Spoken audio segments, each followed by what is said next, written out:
Evelia is asking, how do you help a college student whose transition to college has made her depressed and anxious? She's always been grounded, loved school, very athletic and very confident, loved by all, but now she's coming home on mental health leave. And I know it's a big question, but perhaps even just like where to start. Yeah, and this is a very, very common question, especially these days, especially at this particular moment in time. Let me be super clear. I am not a mental health professional. And I think the absolute starting point for this is, in fact, to bring a mental health professional or a team of people into this conversation as early as humanly possible, whether that is through the school, whether it's through your own efforts or some combination of that. I think like for somebody who's struggling on that level, and that is absolutely not an unusual story at this moment in time. Yeah. It's really important not to actually rely on folks like me to sort of like provide the answers, but that those are the moments where go to a qualified mental health professional, bring them into the conversation and allow them to guide a lot of the decision-making process, and really let you figure out like what is the most appropriate course of action for my particular kid at this moment in time.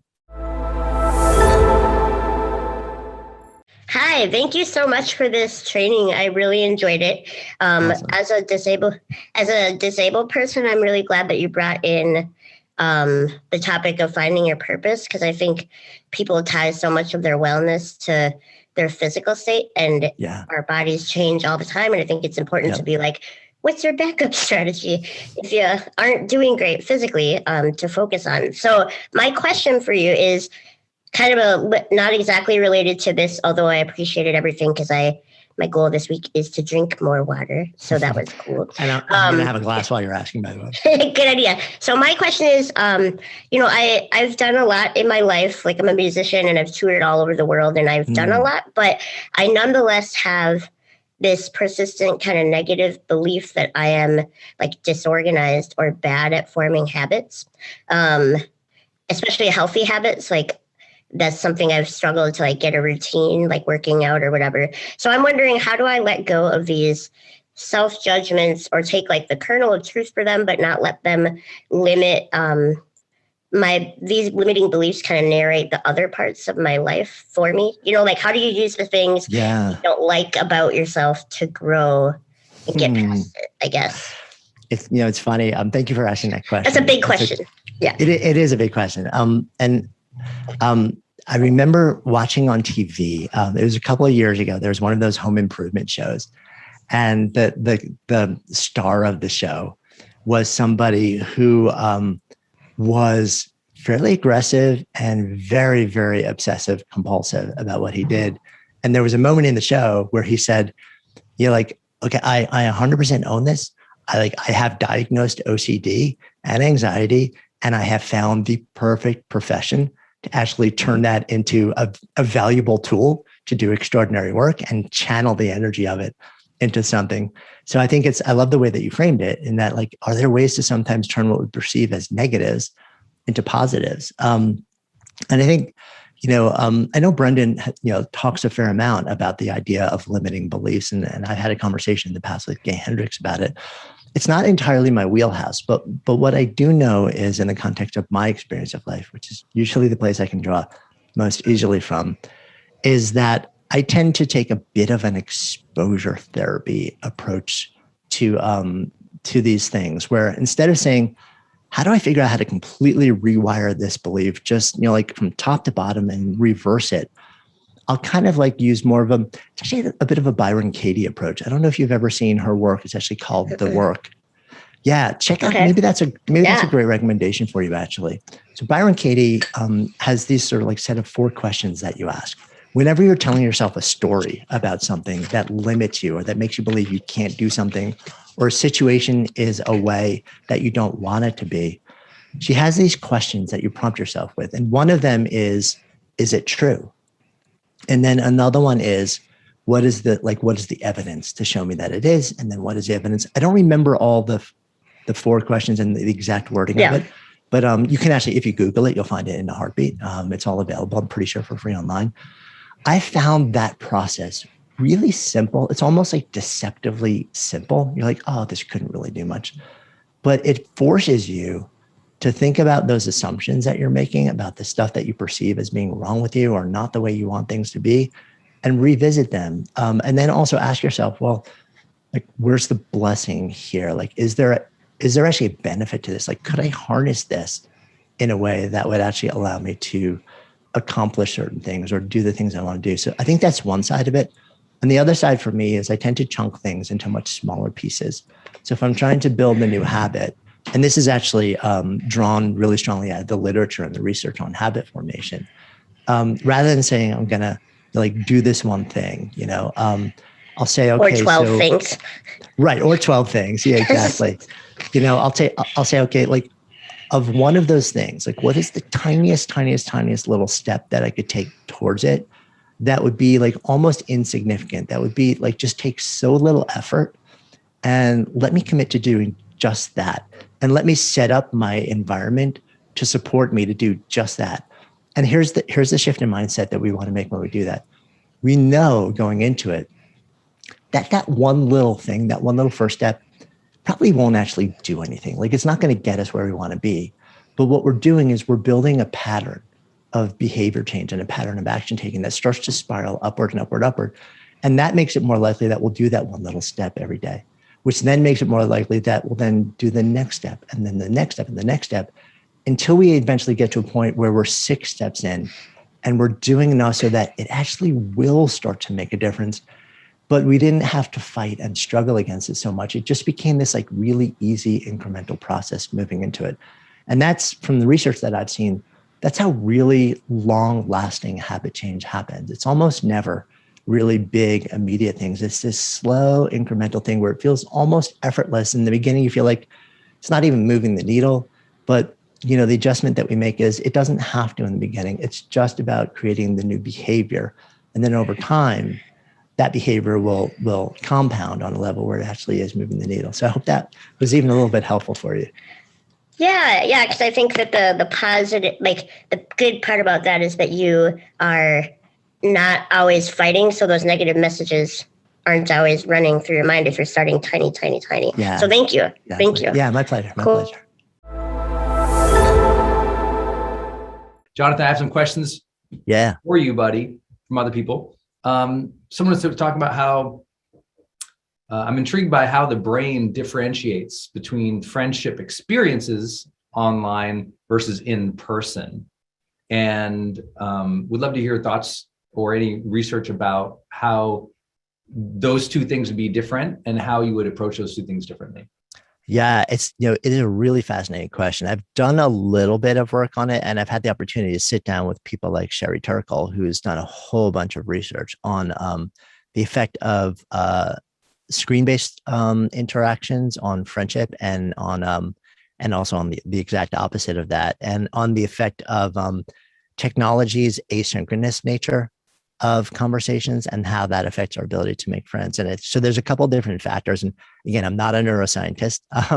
So these have been my observations. And this is what I've learned having the opportunity to actually sit down with people who are primary researchers in these areas, is that, I think there are, on the one hand, the screen can be incredibly powerful because it flattens the world. People you would never have met before, you can literally just open up a window and see them.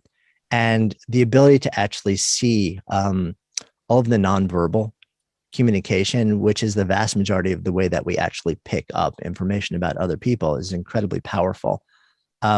When communication goes to the virtual domain and there's no video element to it, that can get interesting, right? Because we can't pick up nuance, we can't pick up subtlety. So we don't know if somebody's being sarcastic or like self-effacing. We don't know if somebody is being. There's all sorts of nuance that gets left behind. So what do? We try and approximate that with emojis. We've literally created a whole second language with like all these characters to try and add, oh, this is what I mean when I'm typing this, or when you see these letters or these words typed, but it really doesn't convey it because we pick up such subtle cues and facial expressions and body language and breath rates and in the sound and intonation and rhythm of a person's voice that it makes it more difficult. So when you can actually have conversations like this, where we're hanging out, we can see each other, you have a sense for who I am, and you can see a lot of the physicality of my presence. I think actually you can get pretty close. But when you take a screen and you put it in the middle of it, there's no visual reference, and then there's no audio reference, and it's just text based. That's where things can get a little bit more complicated. We lose nuance, and what some of the research shows is we also lose empathy. It's harder for us to empathize with somebody else when it's purely a text-based conversation. And there's another thing which is less intuitive, which is that whether it's text or social media or DMs, which is sort of like overtaking text and stuff like that, it is an asynchronous form of conversation, meaning it's not happening in real time. Like if you and I are having a conversation and I say, "Hey man, how are you?" Right? You're not going to sit there and say, let me see, how should I answer this? Wait. Let me ask 3 friends, like, what's the best way to answer this question? Let me formulate my answer and then respond to Jonathan. Like that doesn't happen when we're just hanging out, having a conversation. That happens all day, every day in the context of DMs and texts. They're asynchronous. And what happens is the conversations become much more planned. They're not spontaneous. And when we lose the spontaneity, we also lose a certain amount of vulnerability. And vulnerability is the source fuel for friendship. So there's something which allows us to love that connection, man. I love that between spontaneity and vulnerability. That's so true. You lose that a little bit with texting or DMing or emails or even sometimes like any asynchronous. You're losing that. Like, oh, let me share this because you just shared that, or I feel this way, because really you don't feel that way anymore. Now you're responding something, so you're thinking that way, but you're not feeling sometimes too. That's powerful. Yeah, it's like so maybe you're a little safer. You won't mess up as much, but you also won't connect as much. Yeah, I love that. Well, Desh is basically asking, how do you balance the 4 areas of your vitality basket to ensure that there's harmony in what you're doing day to day? Yeah, that's such a good question. And to me, I tend to, so that check that I just did as sort of like a year-end reflection, you can literally do the same thing as an early morning, like literally like 30-second check, literally. And I'll sometimes do this. I'll do like a wake up bucket check and I'll scan all 3 buckets and I'll be like, okay, so how's my vitality bucket? Like, what's my vitality bucket score? Like literally as I open my eyes lying in bed, I'll be like, oh, it's a 6. Well, I slept kind of badly today. And I got a little bit of a headache and I don't feel terrible, but I don't feel great. And then I'll scan, like, what about my connection bucket? It's an 8. Like, I've got my wife and my best friend, like right next to me, and we're going to spend the whole day together. I feel deeply connected to her and my family and my friends. And then contribution, I'll be like, well, that feels like a 9 to me. And then immediately what that does is it tells me, well, where am I probably going to focus a little extra love or a little extra intentionality that day? On my vitality bucket, right? Because that's the one that's running a little bit low. And then I'll do like the second level thing and I'll look at those different elements and I'll literally in the blink of an eye, I'll give them just like a really quick raw score, because very quickly that's actually going to tell me where to focus even more narrowly my energy to just give a little bit of love to something. Hey there. Hi, that was amazing. Thank you so much. Especially number 3. I have some friends that I've known for a long time, and I've struggled with them in the last year as they go more and more, let's call it alt-right. And I find it quite hard. So this has been really good. But my question is, so I can see how I can do this on my side. But what do you suggest when you're sitting at a table in a restaurant with a whole bunch of people that they have these alt-right beliefs and their whole conversation is kind of driven and clouded by it, and and quite, sometimes quite derogatory as well. It's like, I mean, okay, yes, you could find yourself talking about gardening and growing food and art, and it's great.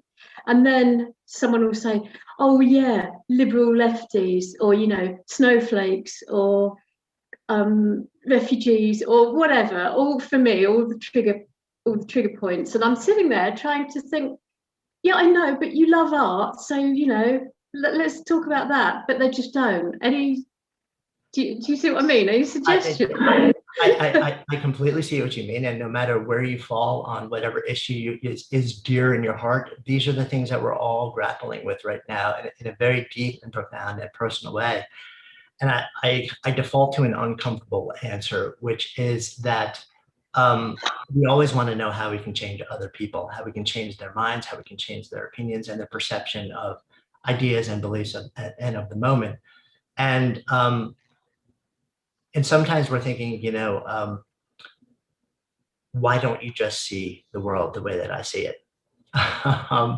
There's a much bigger conversation about persuasion here and about a process of conversation. And there are all sorts of conversational skills if you are truly vested in the process of trying to understand another human being and then move them to a different point of view. And I think maybe at some point that's a topic we'll explore together. But I think in a shorter term, in the scenario that you're describing, the question is like, how can I be comfortable in this moment? How can I find the one person where we really do have this values level connection and really just focus my conversation around them? And then if you keep showing up in these moments or in these conversations or with people where you find that it is actually toxic and not changing in any meaningful way, and you are not able to create that tether, then as I said before, there may be scenarios where you have to just temporarily pull back a little bit or change the people that you're interacting with.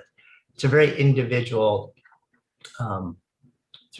issue. And this is why I said, like, this is a massively wicked problem right now. And I honestly don't have really good answers.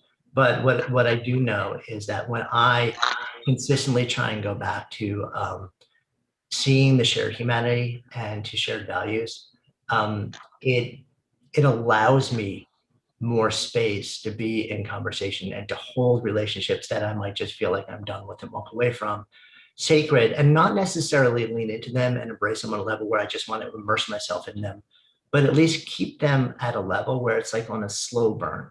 And over time, knowing that things may like come full circle. So I know that's not the most satisfying answer in the world, but that's sort of where my thoughts are on the topic right now. Yeah, that makes sense. Thank you so much. Yeah, my pleasure. Let's start out with Luciana. Yes, it's Luciana. Beautiful. I'm from Brazil. Wonderful, wonderful. It's an honor to ask you a question. It was a great lecture. Thank you very much for that. My question is how to overcome or to deal with imposter syndrome when we don't feel prepared for something we are, right? Yeah, well, I'm sure nobody here has ever experienced that, right? It's interesting how much that phrase is sort of like becoming a part of common conversation these days. And I feel like as so many people have become so much more visual through social media, through videos, through, that it's kind of becoming a bigger part of the conversation as well. It's interesting. I've heard a lot of different takes on imposter syndrome. There's actually academic research on it that tags it more to certain gender identities, that describes the phenomenon.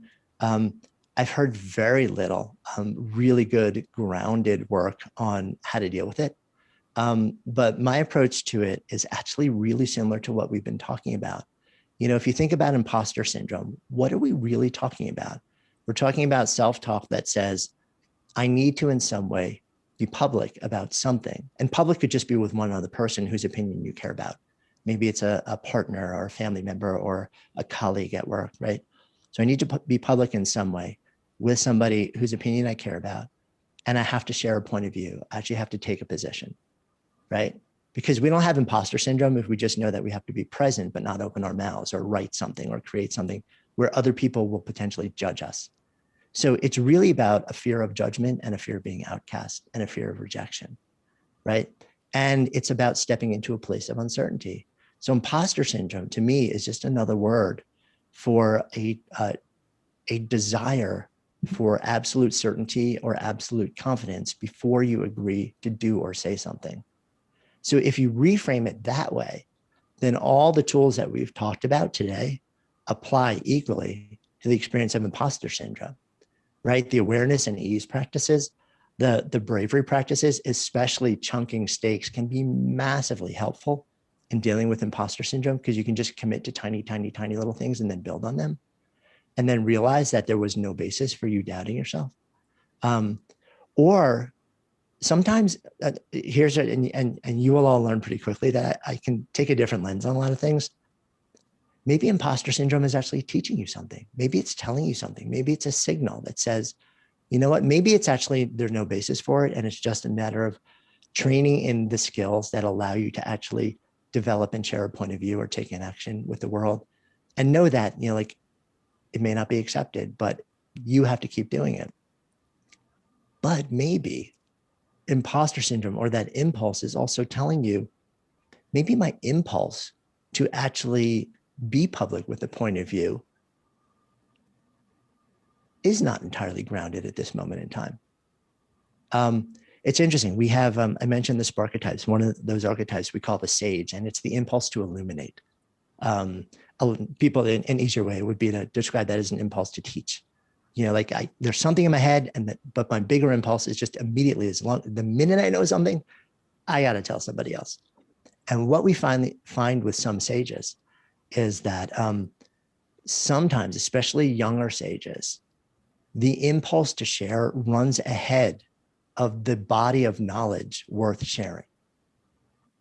So that sometimes happens with us.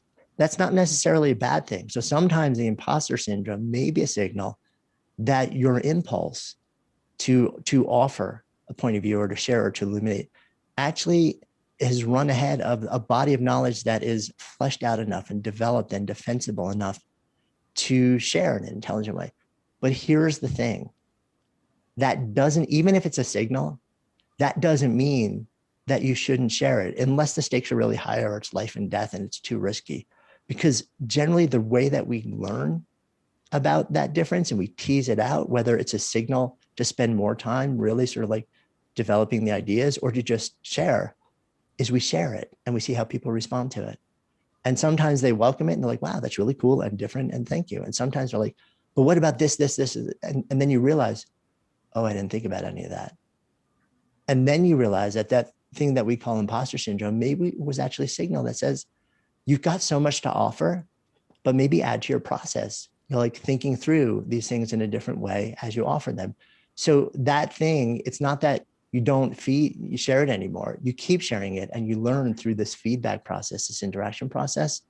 You learn about yourself and how to balance cultivating knowledge acquisition and actually stepping up and sharing who you are, your skills, your values, your truth. Is that helpful? Yes, a lot. Thank you very much. Awesome. Yeah, it was my pleasure.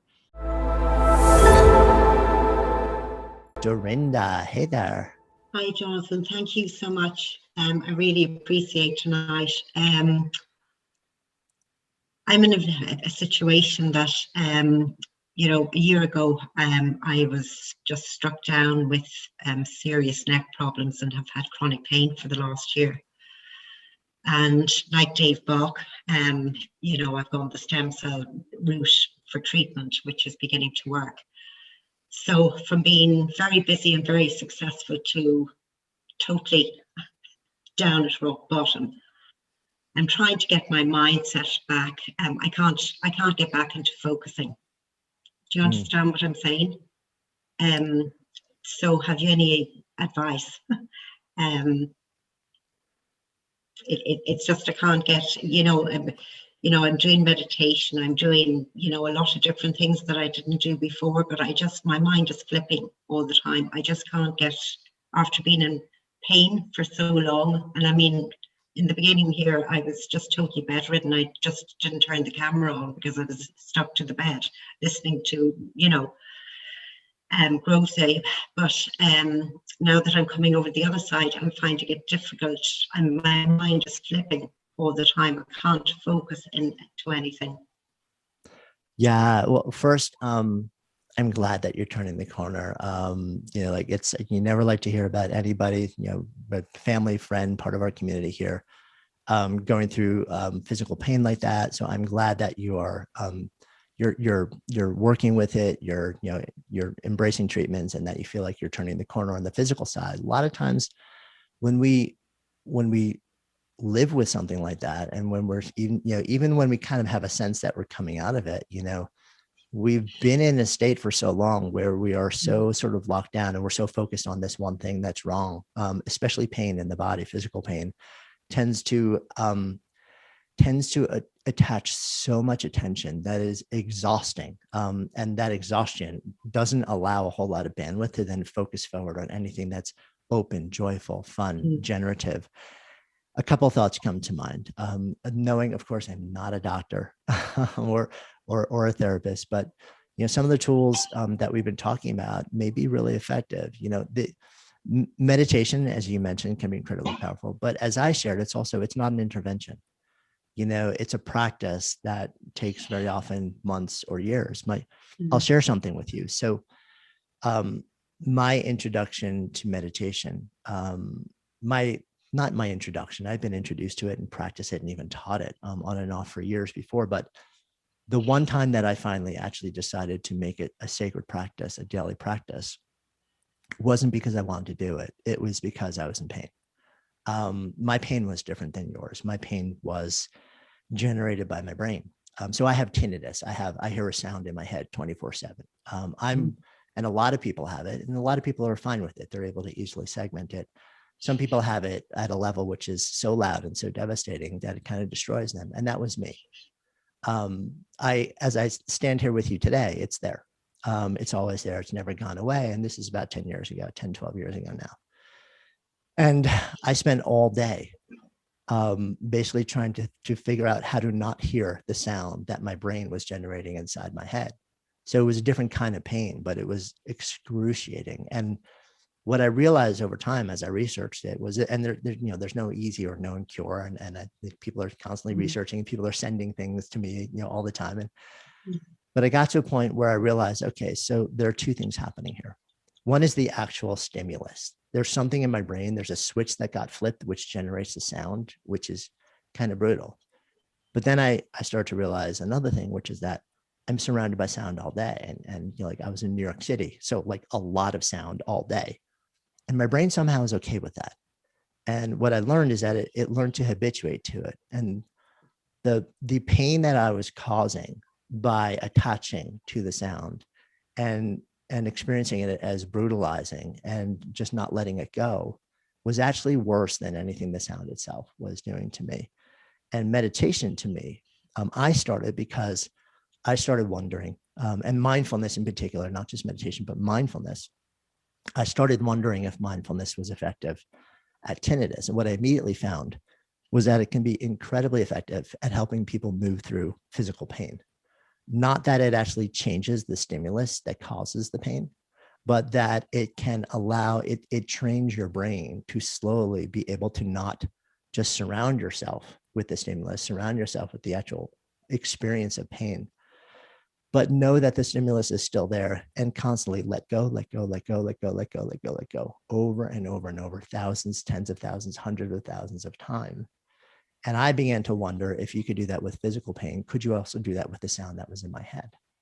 It was brutal for the first chunk of months. But I sort of developed my own approach to mindfulness, a little bit of exposure therapy and breathing, that over a period of time started to let it go. Now, similar to you, when I was in the thick of it, I was not super functional because it was consuming so much of my bandwidth. And even when it wasn't, I was kind of psychologically exhausted and emotionally exhausted from being in that place. But over time, the breathing and the mindfulness allowed me to start letting it go. And it wasn't until we hit sort of like a tipping point of those effects where I could let it go enough that I started to have enough cognitive, emotional, psychological bandwidth to really focus in on relationships, on being generative, on working, on creating. And, for me, that has been such an important part of my process of moving out of that place. And as I said, as I stand here talking to you today, I pretty much completely habituated to it. It never left me. It's always been there. But it's not a part of my daily experience, and it doesn't intrude the way it does. But the fact that it's there, and any moment that I go looking for it, is also, in an interesting way, a powerful reminder to me to not stop practicing, because I know what my dark place looks like. And I know that this practice is one of the things that really keeps me okay. So I know that you've started some of these things. And what I could tell you from my own experience is that they can be incredibly powerful, but also there's a certain amount of forgiveness and patience that goes along with those practices. And also forgiveness of yourself, of knowing that when you are in physical pain, it's not just your body that takes a hit. It's your mind that takes a hit. It's your emotion that takes a hit. It is your cognitive and creative bandwidth that takes a hit, because a lot of that is consumed by just trying to be okay in the context of physical pain. And to forgive yourself for maybe not being, like at the place where you thought or hoped you would be, or having the bandwidth to do these things, and sort of take a longer horizon. And while at the same time doing everything you can, and it sounds like you are, to try and change that original stimulus, the thing that's actually causing the pain, to remove it. And what you may find is those practices, similar to me, that started as an intervention, have now profoundly changed my life and made me far more open, far more calm, far more kind, and creative. So I hope that helps even a little bit. Thank you. It's just, I've always been very busy business lady, and I suppose a lot of good has come out of it, because it brought me more back to look at things from a different perspective. As you've said, it's all about learning to deal with circumstances, and I suppose it opened my mind to be more patient with give me patience with people in particular. And but it's just what I have is not curable, and I have to learn to live with it, and also my limitations. And I live in a beautiful part of Ireland, which is down by the sea. So I've started back walking, which is a nature, as you say, is a great healer. Even just sit down on the rocks by the sea and look out, and meditate. So thank you so much. I really appreciate giving me your time. My pleasure. My pleasure. And I wish you well. So I'm writing this book, and I'm creating a website so I can show pictures of my travels to people who get my book. And I feel like I need to decenter. I was trying to figure out what's going on, but I think every time I jump in and do something scary, then I just need to decenter. And I'm, reeling from going in and creating something. And I was just wondering what you do about that. Tell me more about what you mean when you say decenter. That's my description of, okay, so I'm focused and I did something amazing and I just have to rest for a while or something. I need to just not have important things on. I don't know if it's a personality thing or what, but all this computer stuff. I used to be a graphic designer, for God's sakes, and now I'm not, and all the programs changed already and blah blah blah. So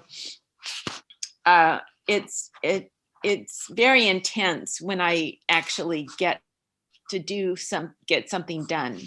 And then I'm reeling from it.